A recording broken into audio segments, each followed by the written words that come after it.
Well, hello, everyone. Thank you for being with us today. I'd like to welcome each of you to another of what we refer to as a FranTastic InSights video segment, whereby we introduce to you some very prominent personalities, all of whom are having a very positive impact on the ever-growing world of franchising.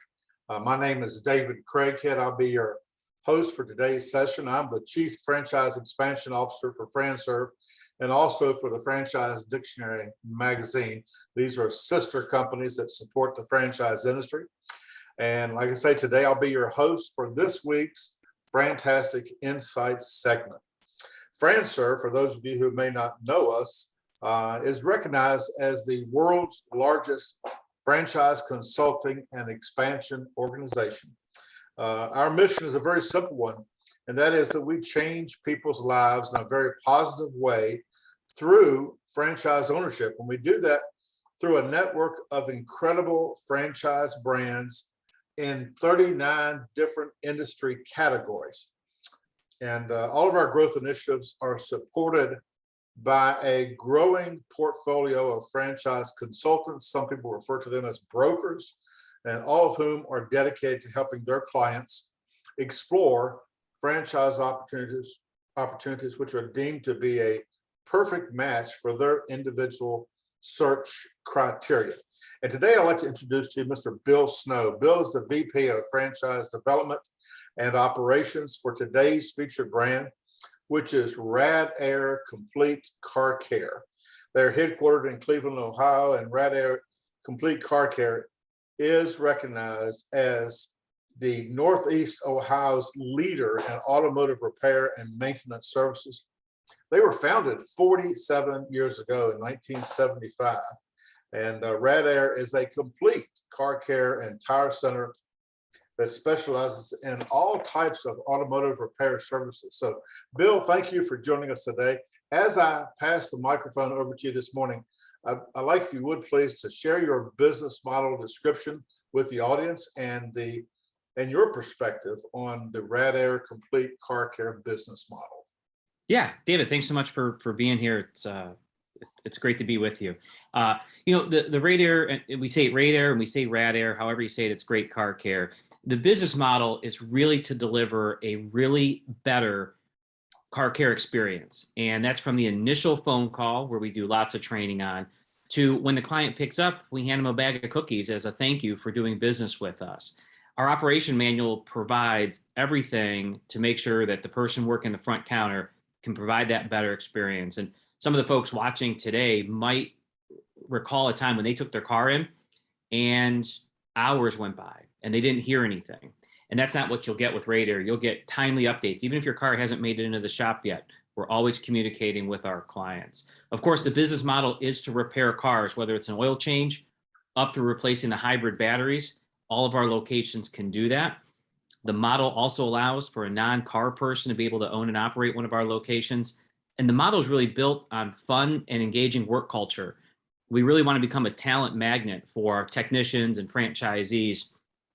And that's where we deliver training on a regular basis to the franchisees and their technicians. We're always doing fun outings, and you'll always see pictures of us hanging out at a racetrack trying to have fun with our teams.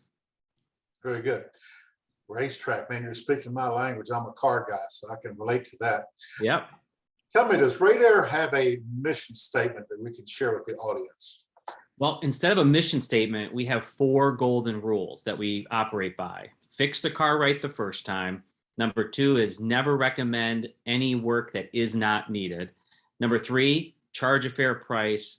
And number 4, just make sure the client's happy when they leave. If we do those 4 things, we know we're going to have a great client experience, and we're going to start to build that relationship, keep those clients coming back to the locations. Okay, thank you. What branded distinctions does Rad Air offer to your clients and to the industry at large? What makes you unique compared to some of your competitors? Yeah, so as you look at the consumer side of it, the folks coming into our facilities, we talked about the experience. It really starts to develop a relationship where our service counter folks are calling the clients by name as they're walking in. We talked about giving cookies when you leave. we were one of the first in the area to start using digital vehicle inspections, V.P.I, that's what our industry calls them. So instead of having a piece of paper here where you have an inspection, our technicians actually have tablets where they take pictures and videos, and then we text or email that to our clients. When a client picks up their vehicle, they're going to have one of these cards hanging from their rear view mirror where the technician has checked off what he or she has done to the vehicle. This is a good reminder to the client that we did everything we said we were going to do and a little bit more. We also offer a fixed for life warranty. So some of our repairs, the parts have a lifetime parts warranty. That's backed up by our partners and vendors. But think about it from a client perspective, they don't have to worry that that part's going to fail again because they know it's going to be covered. And then some of the other things we do, we talked about the culture, hanging out at the racetrack, hosting events. So right now, we're in the midst of our summer cookout. So I grab our CEO and we go to each of our locations. We grill up off the back of a pickup truck, and we have a lot of fun with the teams. Youth engagement's a big thing that we do with the Soapbox Derby, and we have a Rising Stars youth racing program that we're part of. And the other big thing is we eat, breathe, and sleep marketing. It's every day, every week, every month, every year. We are thinking about how can we do marketing better to make the phone ring and attract clients into our service centers. As I mentioned, RadAir is 47 years old. How has your business changed in recent years?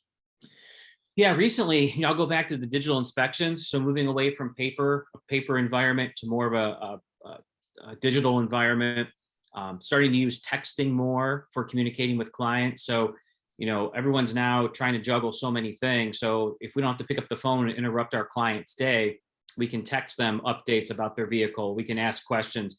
Our software actually will capture the authorization where they'll get an estimate on their phone. They can pick or choose what they want to do, and then they can authorize with a signature right on the device, and that comes back to the service center, making it super easy. Saves our service center staff time, saves our client time as well. And it's extremely transparent. So not only are they getting that digital inspection on their phone or tablet or computer, but now they can see each little bit of the estimate and make an educated decision without having to make a quick decision over the phone.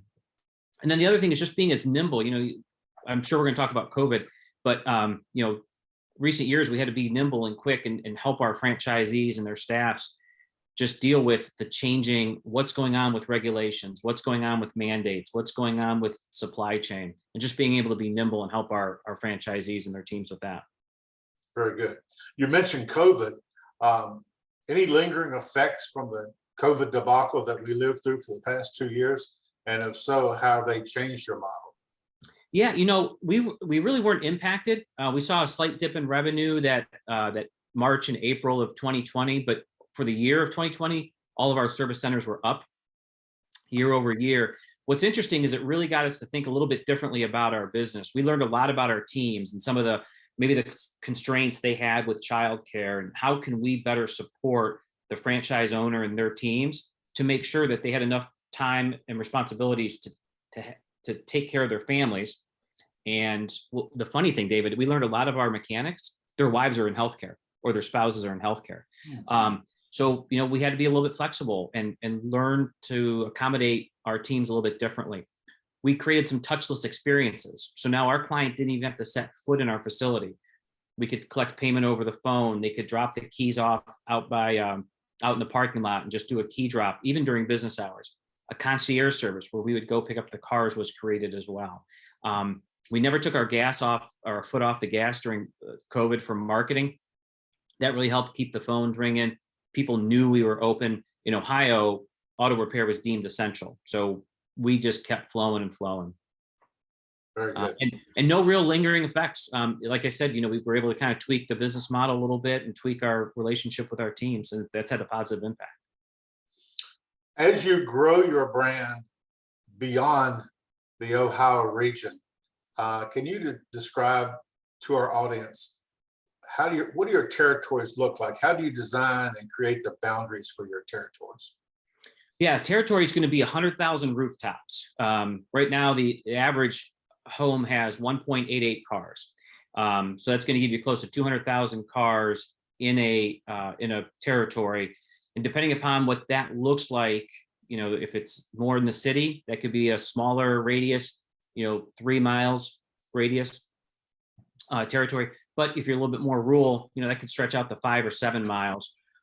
Once a candidate has identified the territory they want to be in, and we get close to awarding that territory to them, we'll then dive a little bit deeper into the demographics. And car repair, you don't need awesome demographics. You don't need high household income or college degree folks living in that neighborhood to still have a very profitable service center. So once we know the territory, we'll then dive into the demographics of that and then choose a very specific location with our candidate. Okay. Speaking of expansion for your brand, do you have any what you describe as hot territories or very desirable regions that you like to grow your brand in first? Yeah, places warmer than Ohio. But from what we've seen over the last year, Texas, Florida, and the Carolinas are considered hot markets. That's where we're seeing the most territory checks. That's where we're seeing a lot of the engagement happening. Nashville and that area, and Atlanta as well, would be top on that list. And we still believe Ohio represents a great growth opportunity. The Midwest, a lot of the franchise or FranServe folks are going to see a push we're doing to really build that excitement about the Midwest as well. Since we're headquartered in Cleveland, makes it super easy for us to do that. So you think about communities like Columbus, Cincinnati, Indianapolis, Pittsburgh, all great markets where there's still lots of great opportunities. Just hearing you speak today, I would imagine that you find a lot of mom and pop automotive operators that are very attracted to your brand as possibly a conversion opportunity. Is that correct? That is great. And I'm glad you brought that up. That is something I wanted to talk about. So there's kind of two models. One is we can build, we have spec'd out a very fancy building. We have real estate partners that have everything designed, ready to go. So if you wanted to build a 4 or 6 bay shop that's state of the art and has the best of everything brand new on fresh dirt, we can do that. The great model is a conversion. That's where there's an existing building, either it's an operating business or not, where we can then convert that building into a Rad Air service center.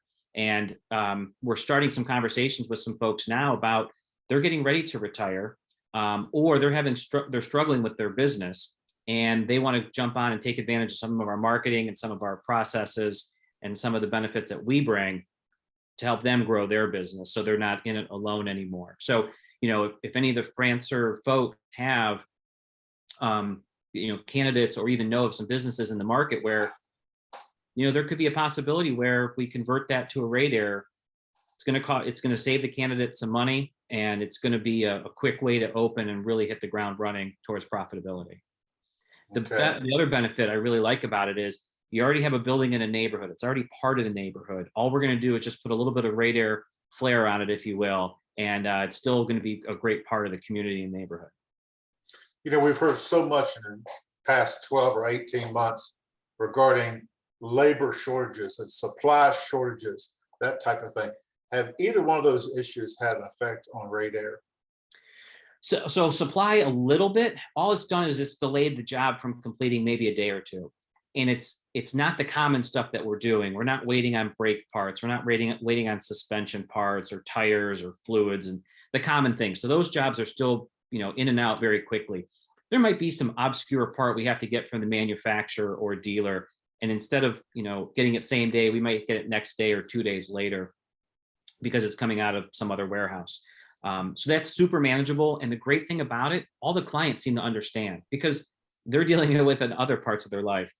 The labor shortage, we really haven't had that many issues. That comes back to having a great culture, helping our teams lead within their facilities about, hey, you have to be doing weekly meetings. You have to be doing some lunches. You got to do team outings. You got to have a career plan for your folks. You got to be talking with them on a regular basis. When you have that relationship with your employee, they're less likely to leave. That's goal number one. Then that helps you become a talent magnet. So now as they're talking or as the tool trucks are showing up, they're hearing the great things that they're going on inside your facility. That word is spreading in the community. Now you have some technicians saying, hey, I think I want to take a look at that. I'd rather work there than where I'm working now. And that's really what we teach our franchisees to do, is become that talent magnet. Very good. Thank you. Mm-hmm. Tell me a little bit about your expansion plans, uh, regionally or across the United States, maybe in Canada. Do you offer any area developer programs or master territory concepts? We don't officially have a master territory plan right now. If somebody was interested in that, we would sit down and talk about that. But we are looking for single units, 3-packs, 5-packs, that sort of thing. We are focused. We haven't had any international. So if you want to call Canada international, haven't had any thoughts about going into Canada quite yet. We really want to focus in on, the Midwest, any other opportunities that pop up in some of those hot markets we talked about, and then really focus in on conversions. We're going to be proactively reaching out to folks in the Midwest where we think there's an opportunity for an existing business to convert to one of our RadAir locations, and then continue to develop relationships with the FranServe network, just to make sure that they understand the benefits that we bring. And if there is a good candidate in the market, let's find some properties for them. You mentioned we've been doing this for 47 years. We started franchising in 1999, and it's been one of those sort of slow and steady. We want to do the right deal. We want to do the right timing. We just don't want to award territories for the sake of awarding them. We want the right people as part of our program and what we do. And that's the way we're going to continue to do, is just do smart growth. That brings me to my next question regarding the right people. How would you describe an ideal franchise candidate for RadAir? Ideally, we want someone that's coming out of, maybe a corporate job. They've done some marketing, some sales. They have a leadership background. That could be in a management position as well. But we want them to have that leadership mentality. And we want them to be focused on building a team. They can do that as an owner operator, or they can do that as an investor. As long as they're putting the right people in, they're setting the right expectations, and they're managing by the right KPIs, they can lead that team to greatness. We want someone that's interested in developing and engaging the community around them. Our most successful franchisees are the ones that have a relationship with the local schools. They're involved with the chamber. Maybe they're involved in a B&I chapter. I hate to use the word giving back to the community, but they're engaged with the community. They're involved, and they got their pulse on it. Because here's why it really works. There's lots of shops in these communities, but the ones that are engaged are the ones that are known as the go-to place to go. And that's what we really want to encourage our franchisees to do. So folks that at the end of the day are they're people persons. They get people. We can teach the car stuff, but if they get people, those are the kind of folks we want to talk to. Okay. I mentioned that I'm a car guy, and I like the big V8s and lots of horsepower, 4-speed transmissions or 6-speed transmissions, but I'm also a realist, and I realize that electric cars are coming in hard and fast. How does the electric car industry affect your business model? Well, good news is there's still things that we can work on in an electric car. And to take a few steps back in 2003, our current CEO at the time ordered a Ford hybrid Escape. Took 2 years to get that delivered. So in 2005, he had the first hybrid Escape vehicle in Cleveland, Ohio, and took it to his team and said, guys, let's learn this. Let's take it apart. Let's start tinkering with it. Then ordered a second one. And ever since then, we've been enamored with the technology. We work really closely with a gentleman named Craig Van Battenberg. He runs AC/DC up in outside of Boston, Massachusetts, the world leader in hybrid and electric vehicle training. Each year, Craig trains our teams on the latest and greatest technologies, how to troubleshoot, how to diagnose, and how to repair. We had previously Cleveland Hybrid, which isn't a golf club. A lot of folks will say, hey, I play with the Cleveland Hybrid Club. That was our hybrid division of RadAir. And we've since migrated that to Hybrid One, which is our hybrid and electric vehicle trademarked offering. So what we're doing is we're taking that, so that's something we could take nationwide, along with the training and support, and really encourage our teams to understand the technologies that come with electric vehicles and then how to service them. We're not scared of them. Some of our locations have actually rebuilt hybrid batteries. We see Teslas in the bays on a regular basis for non-warranty work. That could be things like tires, brakes, filters, some different electrical components that need to be replaced on the vehicle. Very good. As we bring new talent and new franchise applicants to you, what do you envision or you can just tell me from history, as the typical ramp up time for a new franchisee? Once they sign the franchise application and are accepted by RadAir, how quickly can they be serving their first customer? Well, so it could be as soon as 6 months, or it could be 18 months. And that all depends if we're going to convert an existing building or if we're going to start digging up some dirt and building a new facility. But, from award to opening, probably 6 months at the latest if it's a conversion, and then about 18 months on the new construction side. A conversion can actually happen a little bit more quickly. We like to say 6 months just because what sort of leasehold improvements need to be done, what sort of paint and cosmetics need to be done. Some of the facilities we look at are turnkey. We can open right away. Most of them need a little bit of TLC. Plus, we want to make sure that the new franchisee gets the right training, the right onboarding. We do not want to rush anything. One other thing that's important to mention, David, on the onboarding is we have a very specific marketing plan that we want for a new facility. And part of that's building the buzz before that door is unlocked on the first day of business, so that you have folks, we have a grand opening party, you have people ready to go that want to do business with you. And it takes some time to get that rolling. Okay, well, thank you, Bill. That brings me to the end of my questions. You've done very well. I intentionally tried not to trip you up, but I don't think I could have. You know your business so well, and I appreciate your candor and your answers to all my questions. I want to thank you for the pleasure of your time. The entire interview will be posted not only on the FranServe support site, but also be on a variety of social media platforms as well. So we look forward to helping you grow your brand. We really are impressed with your business model. RadAir really has their act together, and I'm sure. And by the way, if you would, Bill, recite your website for the people that are viewing this particular webinar. Yeah, it's going to be radair.com, RADAIR.com. Very good. And again, my thanks to you for your time and your preparation today. We appreciate that. And with that, we will adjourn today's FranTastic InSights session and call this particular webinar a wrap. Thank you, Bill. Thank you. Take care now. Bye-bye.